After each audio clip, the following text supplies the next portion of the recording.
This will be good to give the Panthers a 7-0 lead.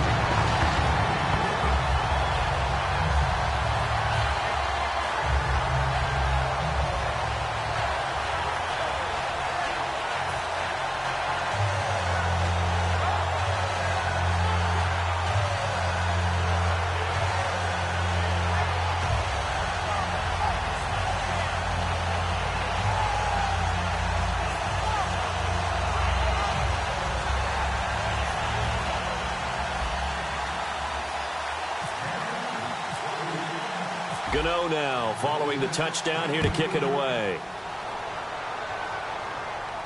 This is fielded at the goal line. And he'll take it a yard or so past the 20, call it the 21-yard line. The Saints coming out now to take the field. And following the interception, we'll see what they can put together on this drive. I can hear my old college coach right now. He always used to tell us before every game, the team making the fewest mistakes will win. What they're hoping is that last mistake is their only one of the game. Coaches, that's all they talk about, turnovers, right? Minimizing those and maximizing opportunities. Well, last week we praised Mark Ingram for a big game against the Rams, 146 and a touchdown, 37 yards on just 7 carries this past week, though. Yeah, the key was 7 carries. So that tells you that New Orleans was playing from behind the whole game, had to do the chasing, and they couldn't put the ball in Ingram's chest as much as they normally do. It's a big-time drop in production, but he knows how to bounce back. Well, they went for the big play there, but that drop could really hurt their momentum. A nickelback added defensively as they look to stop this 3rd and 8. To throw, it's Breeze. Thomas has got it, complete. And he's finally taken down, but not before getting across midfield and across the 45-yard line. Well, the offense lining up 1st and 10. 2 minutes to play here in the first half. Back with more from Charlotte after this. On 1st and 10, here's Breeze. Look, this is caught inside the 15. And that one results in 35 yards. A great job pulling that one in from a guy, as we know, who can really blaze. He's got a lot of speed. And that speed can work for him so many different ways. Sometimes he just takes off and goes and just runs past. And he is into the end zone. Touchdown, New Orleans. Kobe Flainer from 8 yards out. And the Saints are within an extra point of tying this thing up. And his kick is good.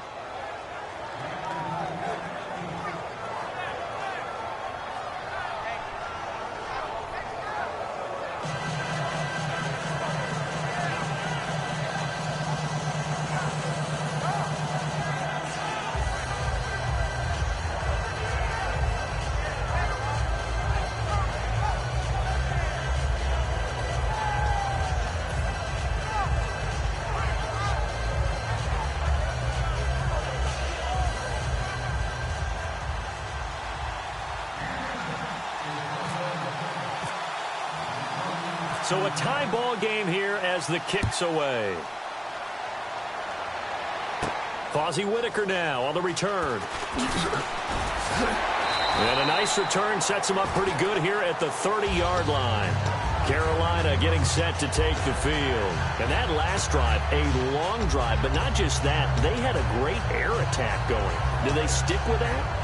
I would think that they would, because if they were confident enough to do it on the last drive, starting backed up in their own territory, why would you change anything? They've got to be confident about what they're presenting and continue to do so. Yeah, because the secondary, they really look clueless. And that was amazing because that drive went and went, no adjustments, and no big plays by the defense to knock the ball away.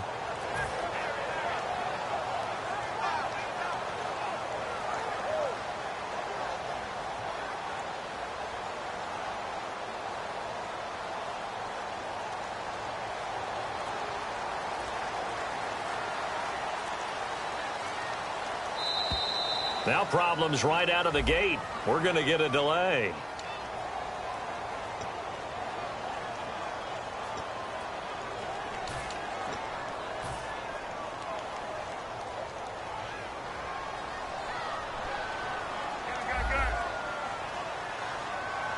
They'll come out in the pistol. And This one goes nowhere. Losing yardage back at the 22. A loss of a full 3 yards, and now it's second down. Well, that's the big drawback to this play. Even if somehow the quarterback pitches it, he's not immune to the big hit. In this case, he kept it and absorbed it anyway.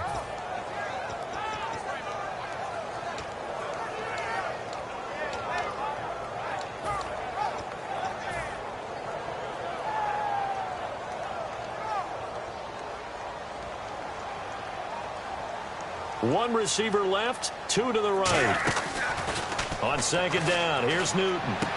Out to the flat, that's complete to his running back. He showed a little athletic juke, but then the daylight quickly closed. And at his size, he's a smaller back. You can get him to football. He can kind of get lost, make someone miss. It's good for him. Yeah, it's great for him. I like what you said there. Sometimes he gets lost in the traffic a little bit, but get him out in the open field into some space. That plays to his strengths the best and keeps him out of it where all the big boys are, you know, make someone miss in the open field. And he'll get to the 29-yard line, brought down there. Now let's see how the offense still out there. They elect to go on 4th and 11.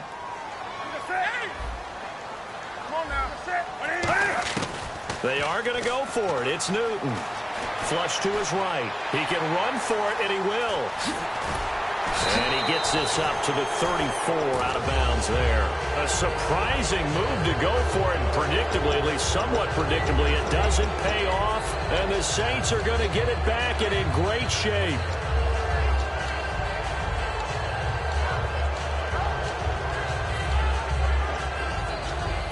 Really nice starting field position here for the offensive unit.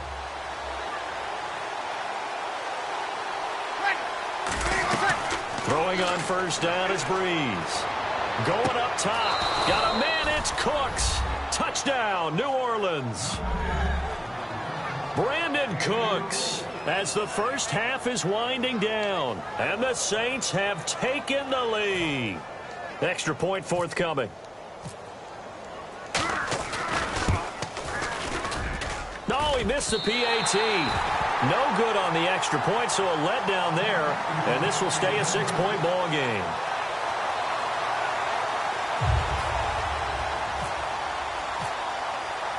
Morstead out now following the touchdown to kick. This is taken at the 3. And his guys will get the football right at the 20-yard line. Carolina getting set to take the field. And you got to think, if this is anything other than just taking a knee, I'd be very surprised. Yeah, they've got enough to talk about at the half. Why do anything else? Just get out of there.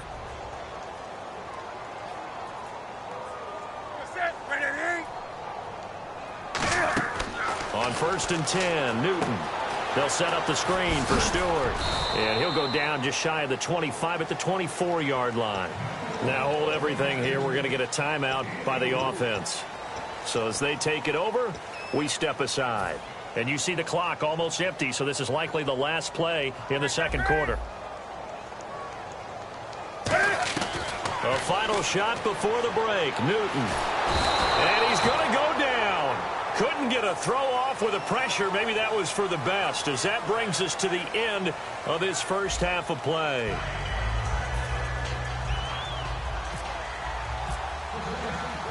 So both teams have their marching orders, and we'll get going again here in quarter number 3. This is taken at his 4. And he'll make it across the 20 as his guys will set up shop at the 23-yard line. Out come the Panthers. They'll have it first on offense in the third quarter. They're down here, but very much in this game. What's the tonality of a coach's talk when a game is within striking distance like this at intermission? Typically, what they're doing is emphasizing the things that went well in the first half and wanting more of that. Sure, you've got to go over some of the errors and clean up some things because there's a reason you're down. But overall, I think they want to stay positive, stay up with this team. We're just starting the second half, and we've got the football. Let's go ahead and punch it in, and then we'll take it from there. See how that recipe works. 10 yards still left on second down.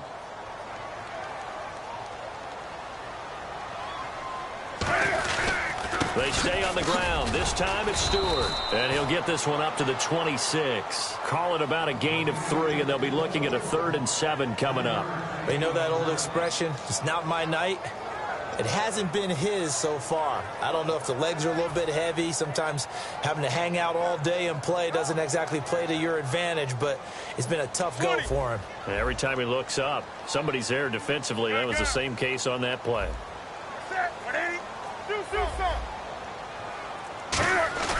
They fake the give. Newton. And he'll be hit from behind and taken down. So 4th and 15, but the offense is staying out there to go for it. Defensive end gets in there that time. They were in a 4-3. What's the responsibility of the ends versus the tackles there, Charles? Well, most of the time when you talk about the ends, they're your pass rushers. They're the guys that you... In a double coverage, and it's intercepted. A great read, and it's picked off. And they're going to set up shop at the 27-yard line. A look at the offense now here, coming back out on the road for their first possession of the second half. And they'll just simply be looking to build off the confidence of the last time out where they scored a touchdown. Then confidence is powerful, isn't it? When you've scored once, you feel like you can go back out there and get it done again. Doesn't matter what the defense throws at them. They feel like they're in a groove right now, and they want to get out there and show it. Yeah, hoping to stay in that groove here this go-around. Some of the most unselfish players on any football team, defensive tackles, because we ask them to just eat up blocks and allow other people to make tackles. But when he can make a play himself, as we just saw there, that's a big day. And a good quarterback facing zone coverage. If he has just a little bit of time to survey the scene, that's what's going to happen. No doubt about it. If there's no pressure, he's going to continue to pick them apart because he'll have all that time to find someone open downfield. You can only cover for so long. So maybe they want to go to a zone blitz scheme, get a little bit more pressure. Remember when Carolina did that against Denver? They lost the game ultimately. They dropped the defensive end out, and he ended up with an interception in that game in Super Bowl 50. Maybe some sort of scheme like that. And for a 3rd time tonight, he's intercepted. Picked off by Trey Boston. And a big turnover there as his guys will get...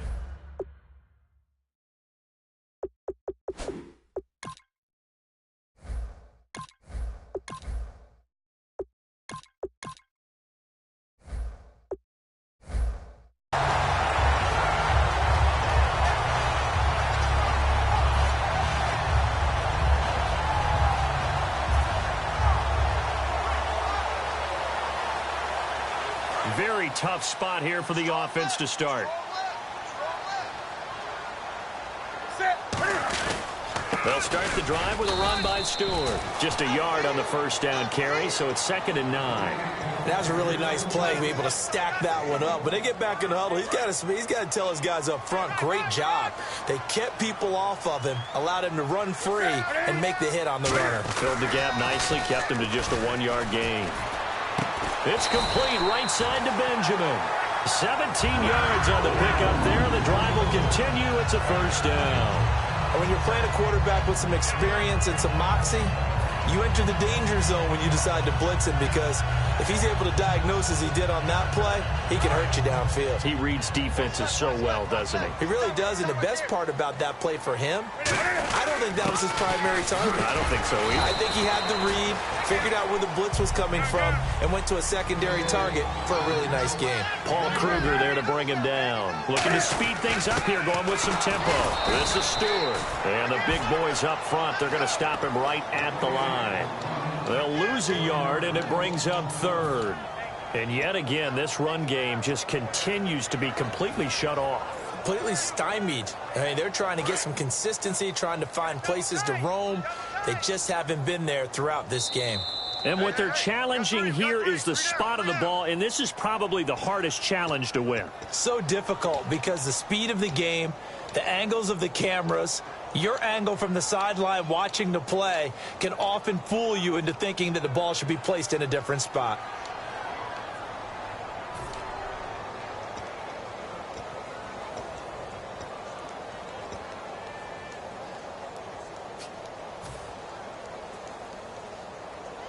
Let's see if the defense tries any pressure here on 3rd and 8. Throwing on 3rd down, Newton. Now they set up the screen. That's complete. And he'll be taken down, but not before he gets territory. A good pickup there, 26 yards. And they're going to speed things up here. Let's give a little credit there. The offensive play caller sensed that the screen pass was available. Whenever you're getting a lot of heavy pressure towards your quarterback, that's when you're thinking about running the screen and using that pressure against the defense. And it worked very well there for a first down. This is Stewart again. And he'll get it down on the play to the 37. Call it a gain of 7, and it gets him a new set of downs. That's a good, nice, crisp run for a first down. I wonder if the defense might have been loosened up a little bit, maybe anticipating a pass instead of the run that they got. On first down, Newton completes it to Benjamin. And he works it to the 30-yard line here, right at the 30. 7 yards, the pickup on the pitch and catch. Cool under pressure right there, escaping the pocket and finding what I think was not his primary target. And some of these guys are just so comfortable getting outside of the pocket that they'll do it on purpose. It doesn't even need to be a breakdown. They move, and they know it affects the defense, because a lot of times you get lost in coverage in the secondary, and I think you're exactly right. Wasn't his primary target. Found a secondary guy who sprang open, probably because of his movement out of the pocket.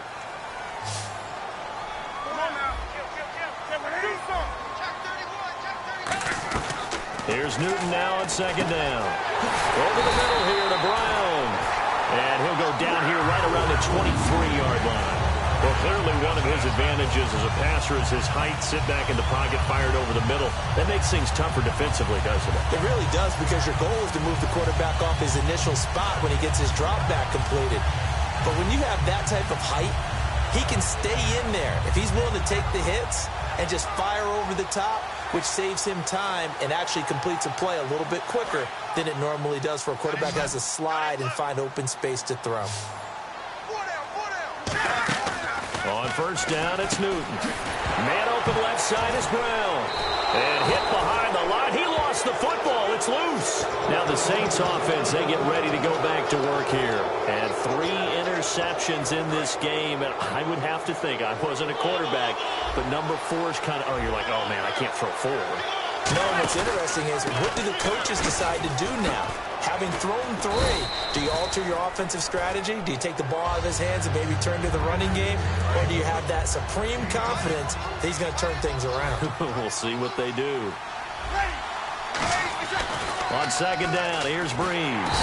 And the pressure gets to Breeze as he's taken down. K1 short. Busting throw to get him for a loss of 6. Now Breeze on third down. And look at this. They get the turnover they needed. It's intercepted. It's the safety, Kurt Coleman. And they will set up shop at their own 46-yard line. A critical error there in a tight game in the 4th. All you talk about is taking care of the football, and especially with a lead here in the 4th quarter, turning it over, now the door is open for the opposition. Just in general, when you're passing in the 4th quarter with a lead, no matter at what point, you got to be super careful. Got to be careful, and sometimes you can be so careful that you end up running yourself into an error.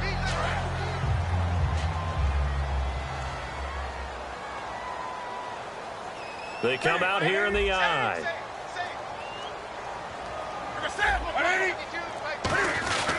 They keep it on the ground again to Stewart. And he'll get it inside the 40 to the 39. With 5 yards on the play there, and the drive will continue. And now it looks like they're going to be in the hurry-up. 2nd and inches is oftentimes an invitation for an offense coordinator to take a big shot downfield because he feels like he can come back on 3rd down and pick up the first down. But sometimes you just don't want to break tendency. Stay with what you are, stay with who you know, and go get the first down. That's exactly what they did. The busy night continuing for Stewart. And he'll be brought down just outside of the 30. Call it an 8-yard gain. Much better shape now on 3rd and just a yard. And leading here late, so a chance for the defense to really close out this game if they can halt the offense. They'll try and run it. Here's Stewart. And he picks up the first before he's taken down out the 29. Just a gain of a couple, but good enough to keep the drive rolling. 3rd and 1, partner. No need to be fancy there. Just use some force and move forward and pick up the first down. Newton turns and hands to Stewart. Fighting through. It'll be a minimum pickup, and it will take us to the 2-minute warning. Time for a break. We're back to see what happens after this.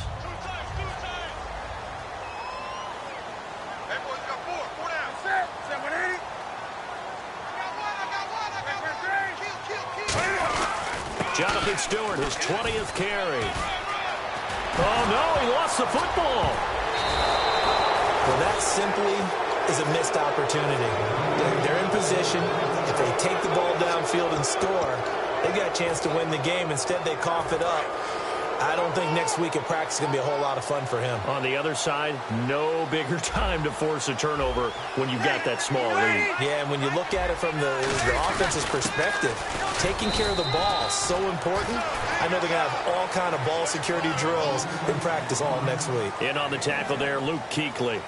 Not a big run on the first play of the drive, but that doesn't necessarily mean it was a bad play. Sometimes you're just trying to settle in, get your guys a little bit of contact, and get things moving.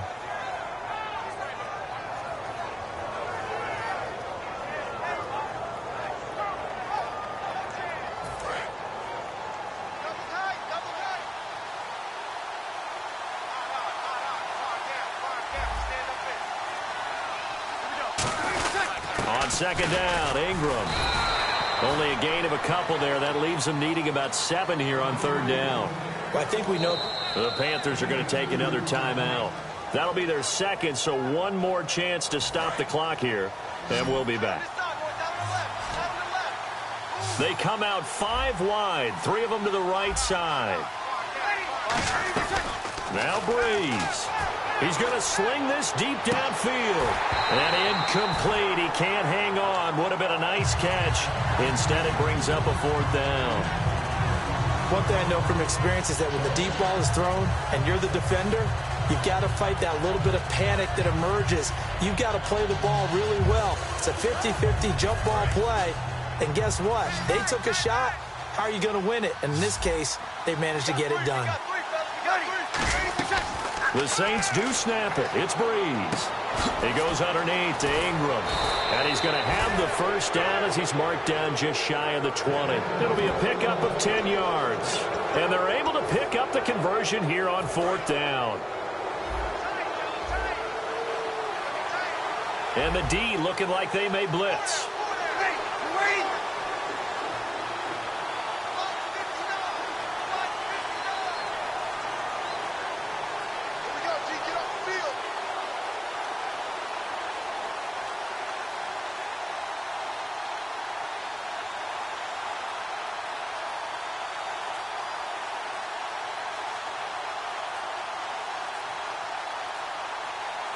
The Saints in victory formation now as they'll take the knee.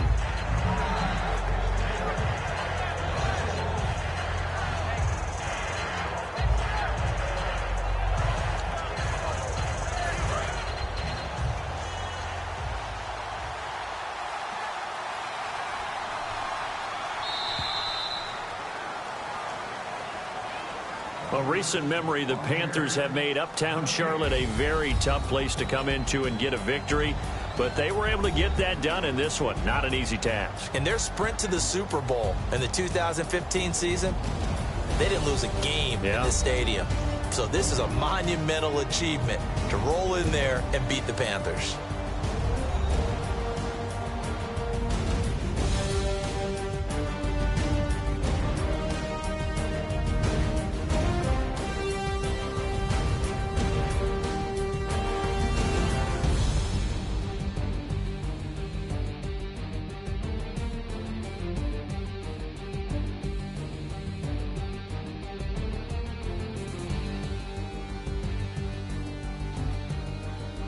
So that'll do it for us. For Charles Davis and all our crew, I'm Brandon Gaudin. You've been watching the NFL on EA Sports.